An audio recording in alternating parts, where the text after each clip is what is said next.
আমার সাথে পড়ুন, বিসমিল্লাহির রহমানির রহিম।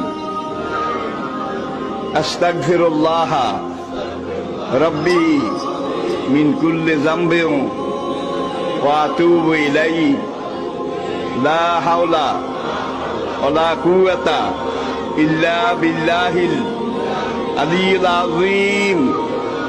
তাওবা ইয়া আল্লাহ, তাওবা ইয়া আল্লাহ, তাওবা ইয়া আল্লাহ, তাওবা ইয়া রাব্বি, লা ইলাহা ইল্লাল্লাহু মুহাম্মাদুর রাসূলুল্লাহ।